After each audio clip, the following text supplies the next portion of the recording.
Mr.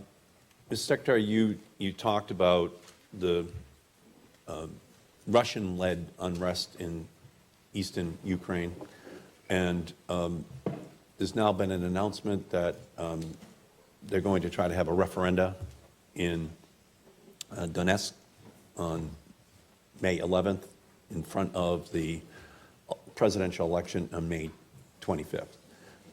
And clearly the goal of that referenda is to say that that part of the country wishes to secede and go back to Russia.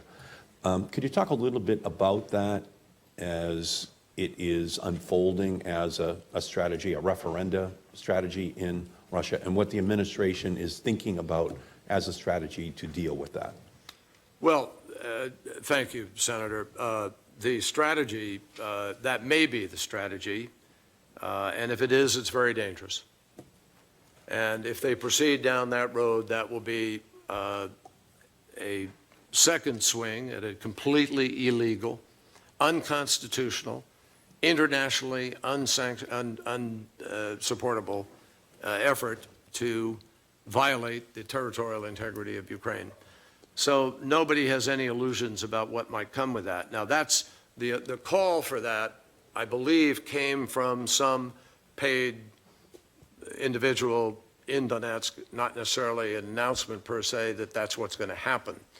And so I think it's unclear. There are representatives of the Ukrainian government who've gone out there to begin to negotiate the deoccupation of the buildings and the process forward.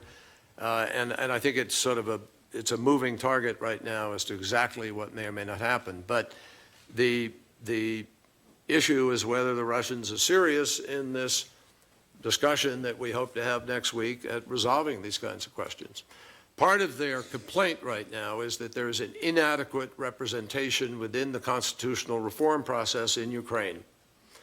And they allege that if there is a proper representation and listening to people in the East and the South, that that's really what they're after. I don't know the answer to that. If this is camouflage for this other move, we're obviously going to watch extremely carefully, and the President is completely poised to move forward with the sector or other sanctions necessary to respond to this. So is the EU and the United States working together in terms of pushing for a fair and democratic process in this election? And what concerns do you have about the Russians trying to interfere with this electoral process? And what role do you think we can play with the EU to make sure this next month up to May 25th Well, the key is to have, unfolds? the key is to flood the zone with observers, make sure we've got OSCE, we've asked UN, we're trying to get as many people in there who can be the truth tellers, the people who can inform as to exactly what is happening and allow less maneuverability for the pretexts and the contrived situations to try to provide a legitimacy. And I think that's one important thing. The second is to work with the Ukrainians themselves to make sure that all of the instruments for a legitimate, open, free, fair, accountable, accessible election are available. And I'd like, while you're here, just to add one more subject, and that is climate change. It is worsening. The IPCC report actually has shown a telescope time frame for the dangers that the planet is facing. Could you talk a little bit about that as you see this impact globally? Well, Senator, I appreciate your asking the question. The impacts of climate change are growing enormously, not significantly, but just enormously, at a pace where you know, Senator, very well, because you've followed this for years and been a leader on it. All of the scientific analysis that suggested targets for that we need to meet in order to hold the carbon levels such that we can hold the warming of the Earth at 2 degrees centigrade, we're in excess of them. We're moving beyond them. And we're moving beyond them at a pace that shows us bringing more coal-fired power plants online, more methane being released, which is 20 times more potent than carbon, which is the consequence of the warming that's already taking place, more carbon dioxide going into the oceans, which is changing the ecosystem, more fires, more floods, more different weather patterns. I mean, there's just a profoundly impactful, clear, scientifically proven pattern taking place.